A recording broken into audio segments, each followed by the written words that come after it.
Bonsoir à tous, merci d'être aussi nombreux ce soir à cette soirée exceptionnelle. Les talents, les Avrapiens en ont, beaucoup. On en est persuadé, nous qui vous avons accompagné en tant que parrain, en tant qu'animateur, vous en avez. Et ce soir, on a voulu mettre en avant des talents auxquels on ne pense pas souvent, qui sont les talents artistiques. Et on va commencer par le théâtre. Moi, monsieur, si j'avais un tel nez, il faudrait sur le champ que je me l'amputasse. Que dis-je, c'est un pic? C'est une péninsule. Prévenant. Gardez-vous votre tête, entraînée par ce poids, tomber en avant sur le sol. Tendre. Faites-lui faire un petit parasol, de peur que sa couleur au soleil ne se fane. Pédant. L'animal seul, monsieur, qu'Aristophane appelle hippocampeleux et faux de mosse, tue d'abord sous le front tant de chair sur tendance. Quoi, l'ami? Ce croc est à la mode. Pour pendre son chapeau, c'est vraiment très commode. Aucun vent ne peut, des magistrales, t'enrhumer tout entier, excepté le Mistral. Dramatique. C'est la mer rouge quand il saigne. Pour un parfumeur, mais quelle enseigne! Lyrique. Et ce ne compte, êtes-vous un Breton? Ce monument, quand le visite-t-on?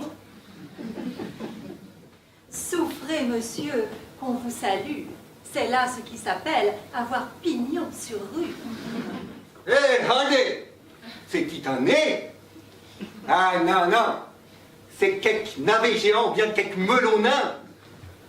Pointez contre cavalerie. Le voilà donc, ce nez, qui des traits de son maître a détruit l'harmonie. Il en rougit le traître. Voilà ce qu'à peu près, mon cher, vous m'auriez dit que vous aviez un peu de lettres et d'esprit. Mais d'esprit, oh, le plus lamentable des êtres, vous n'en eûtes jamais un atome. Et de lettres, vous n'avez que les trois qui forment le mot son. Tous les hommes sont menteurs, inconstants, faux, bavards, hypocrites, orgueilleux et lâches. Toutes les femmes sont perfides, vaniteuses. Mais il est au monde une chose sainte et sublime. C'est l'union de deux de ces êtres, si imparfaits, si affreux. On est souvent trompé en amour, souvent blessé et souvent malheureux, mais on aime.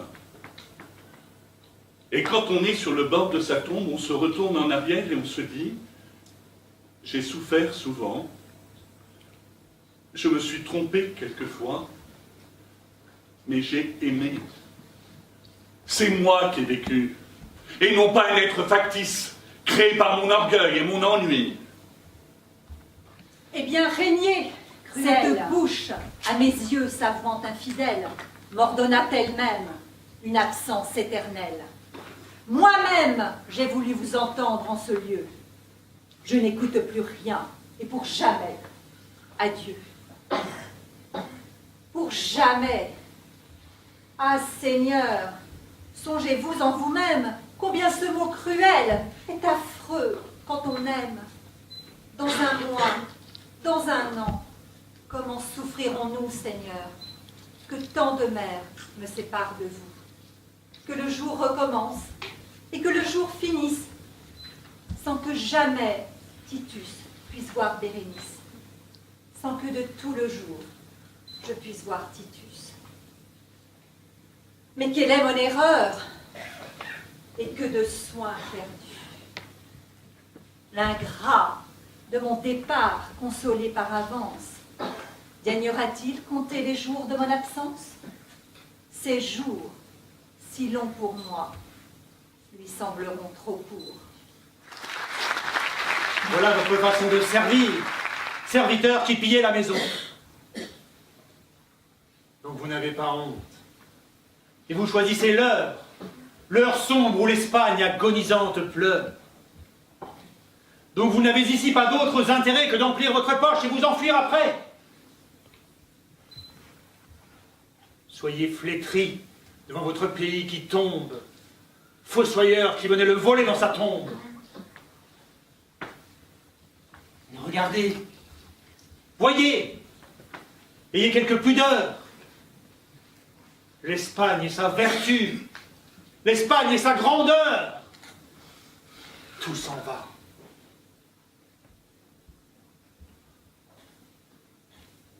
L'État s'est ruiné dans ce siècle funeste, et vous vous disputez à qui prendra le reste.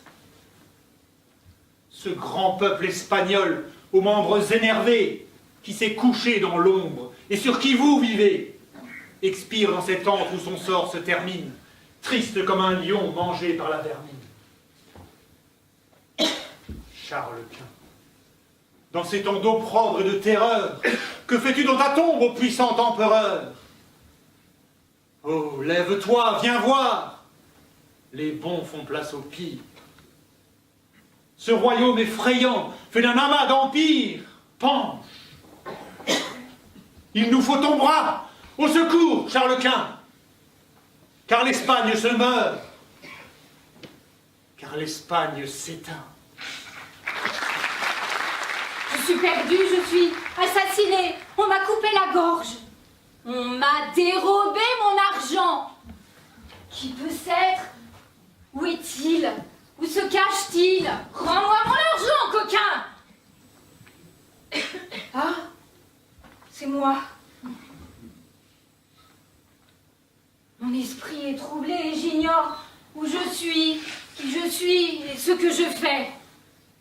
Hélas, mon pauvre argent, mon cher ami, on m'a privé de toi.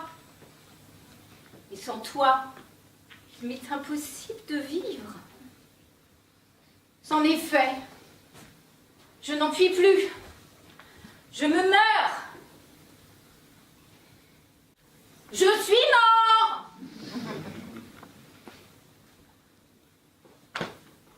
Je suis enterré. N'y a-t-il personne qui veuille me ressusciter en me rendant mon cher argent ou en m'apprenant qu'il a pris? Hein? Que dites-vous? Ce n'est personne. Comment ça va? Oh non mais attends là, mais je vais pas pouvoir te parler très longtemps parce que je suis en rendez-vous. Bah oui, je suis toujours au chômage. Mais justement, j'ai un entretien avec quelqu'un à qui j'ai envoyé mon CV pour un job dans la pub. Bah disons que j'ai un peu upgradé mon CV. Bah ouais, il demande un bac plus 6 et moi, j'ai un bac moins 1.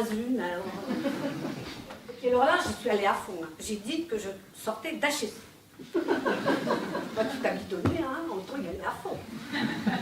Des diplômes. Oh bah une fois qu'on est embauché, personne ne vérifie pareil.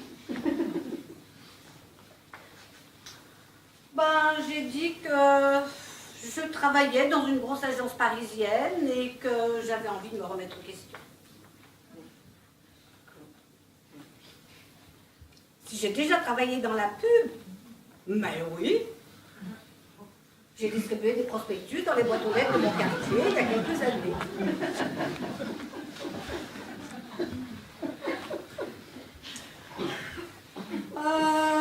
Bon, non, là, tu sais, ce serait plutôt une start-up anglaise, je crois. Bon, comme dirait l'autre, Brian is in the kitchen.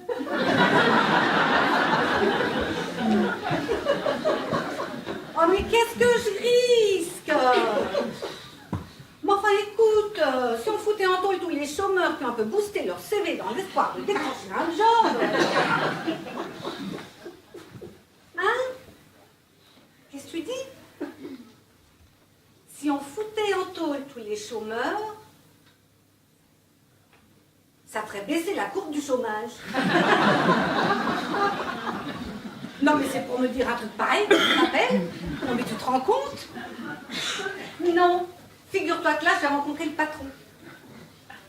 Va savoir. Je vais peut-être voir débarquer Steve Jobs. Bah, lui aussi, il est parti de rien. Pauvre comme Joe. Oh, puis lui, je suis sûre qu'il me donnerait ma choupe. Attends. Quitte pas.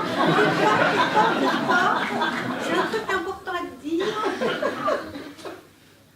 Oui. Ben oui, lui, au moins, il me donnerait ma chance. Ouais. Bon, écoute, là, il faut vraiment que j'aille réviser mon CV. Bah, en fait, j'ai envoyé un copier-coller d'un CV que j'ai trouvé sur le site des anciens d'HEC. Bah quoi, la varap? Ben oui, je participe toujours à un groupe. Qu'est-ce qu'ils disent?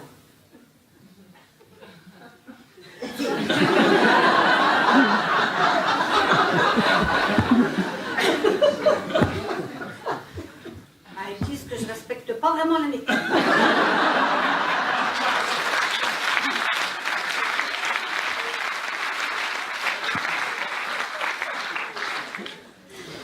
Bon, écoute, là, il faut vraiment que je te laisse parce que je raccroche, je te rappellerai et puis je te raconterai. Salut, bisous.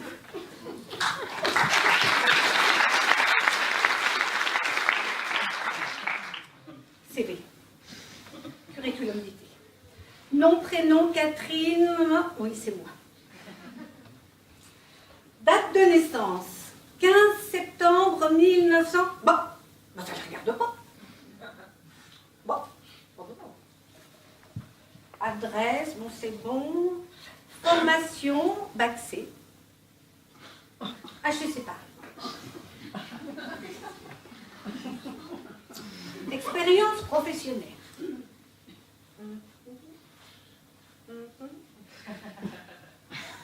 Ah, quand même. Directeur marketing opérationnel et stratégique. Bon. Alors, synthèse des compétences. Ah. B2B.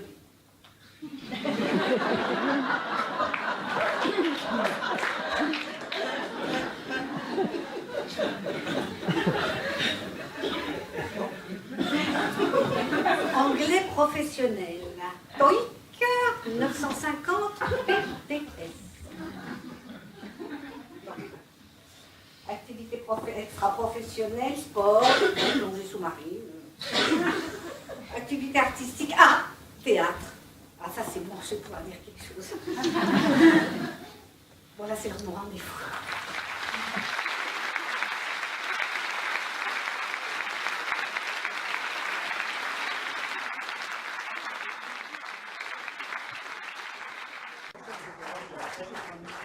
Merci à tous, merci pour cette belle soirée, merci à tous vos talents. Merci également à ceux qui ont préparé cette soirée, nos assistantes, Mira, Martine et Jennifer. Plus généralement, merci à tous les bénévoles qui font vivre la baraque et qui la rendent jusqu'à là.